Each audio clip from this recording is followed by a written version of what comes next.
When I had this project, and I got very excited to develop something like this. I wanted to be as authentic as possible because it's going to be in a museum. In the same time, I wanted to really show that it's a living craft. It have to be relevant to today's time. It have to really speak to this time. Otherwise, I'm just copying something that was in the past, and it could be a nice piece, but it could be just there, you know.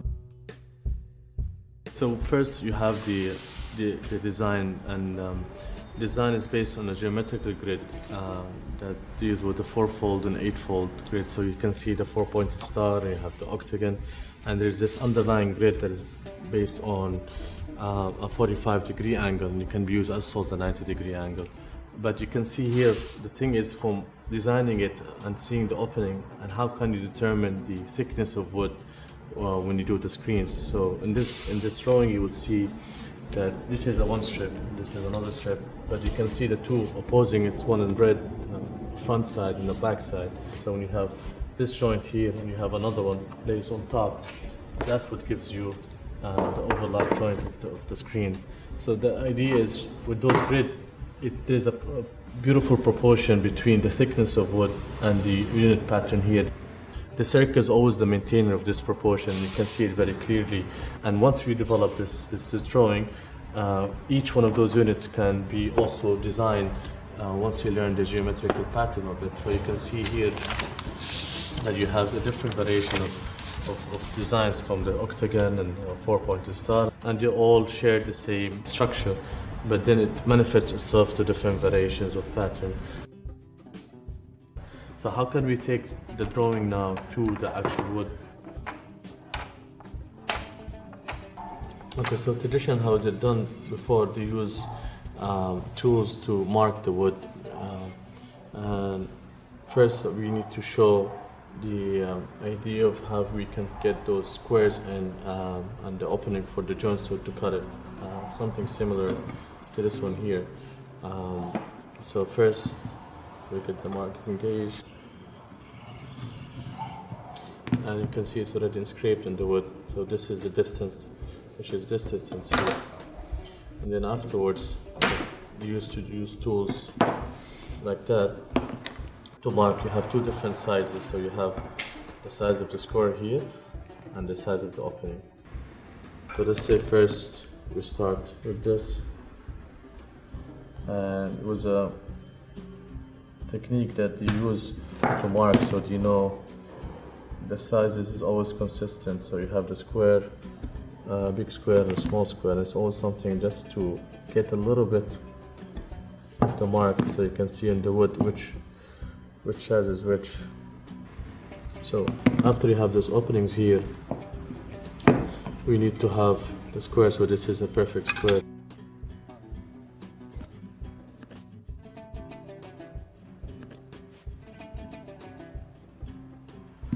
So now we have the joint that's going to be cut, which is this part, and you have the square piece, which is this one here. And then to determine the cuts, some of those angles within a specific shape, this one here, this is a specific angle that sits within a square.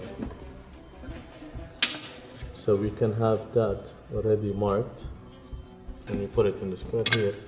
You have some sort of a guide, and you do the marking.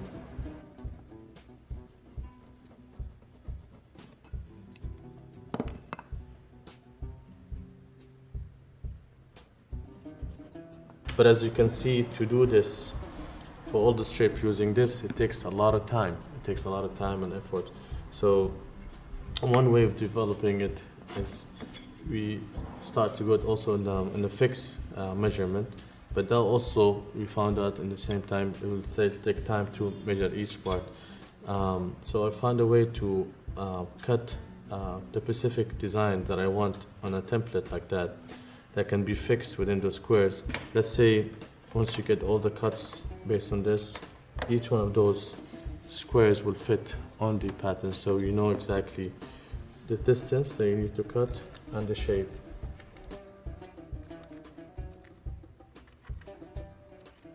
So once you put all the drawings on each square, you can see where to cut. You can either take it to the bandsaw cutting it on the morso.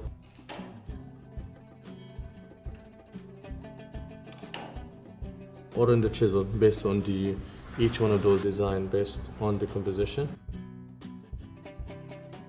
Those screens are assembled together without using nail or glue, so the cuts have to be very precise, otherwise you will not have this joint perfectly coming in together. So along the time when we're working, we always have to find a way to perfect each cut. So as a group, each one of us focus on a specific cut, and by time you perfect it.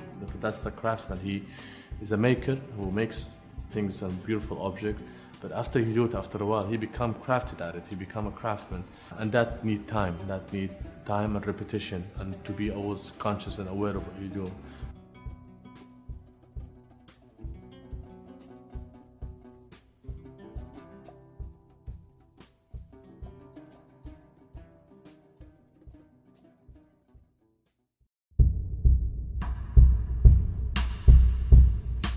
My name is Ahmed Sami Angawi. I'm originally from Mecca and I live in Jeddah, Saudi Arabia. I'm a product designer and a maker. I like to make stuff with my hand. Since the beginning, I was always been interacting with craftsmen and always been looking to work with them. I felt I wanted to go to the essence of making, so that's why the root of craftsman came along. I've been doing this craft and teaching it back home in the old city. There is a way to document and analyze and then innovate. And that's been the process of my making of things, is just to document them the way they are, analyze them geometrically and the way it's making, and then develop ways to innovate within tradition in the order of balance. Once you understand the structure of any craft, you can innovate.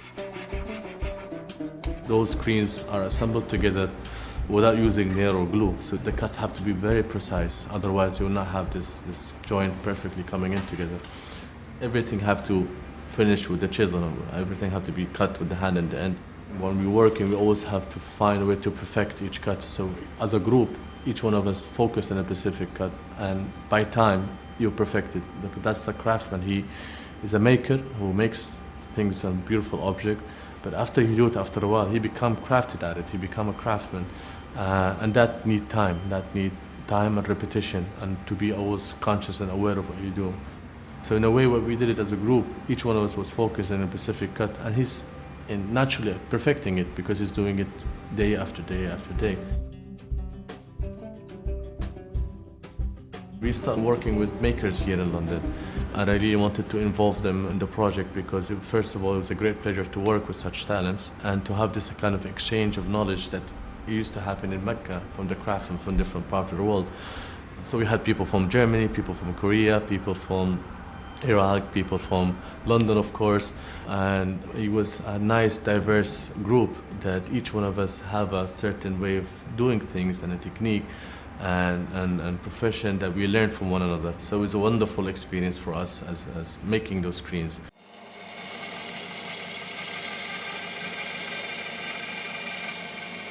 Mecca is always considered as the heart of Islamic civilization, and I really wanted to work with this concept, meaning that the idea of inhale and exhale. Mecca have inhaled from cultures around and also exhaled its own.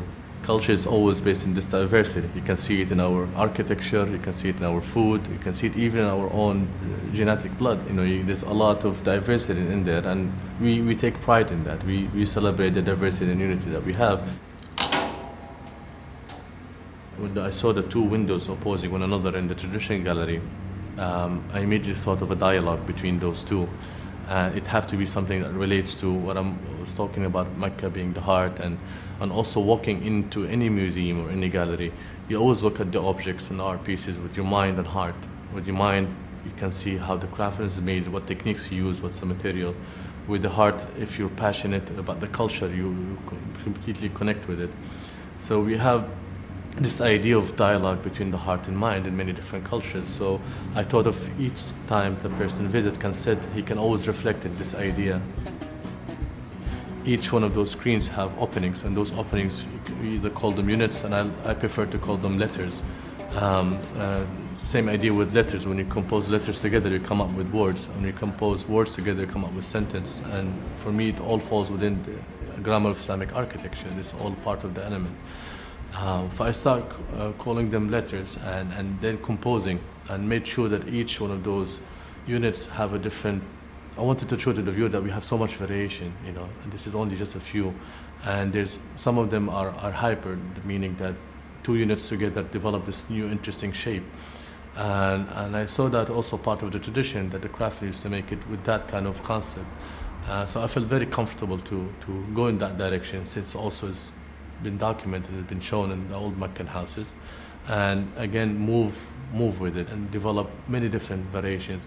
I come up with so many variations because I was very excited. At the same time, I wanted to have the ideal screens there, something that represented my country, my culture, and also for the viewers to see that this is how you used to be, and this is what the different variations of it.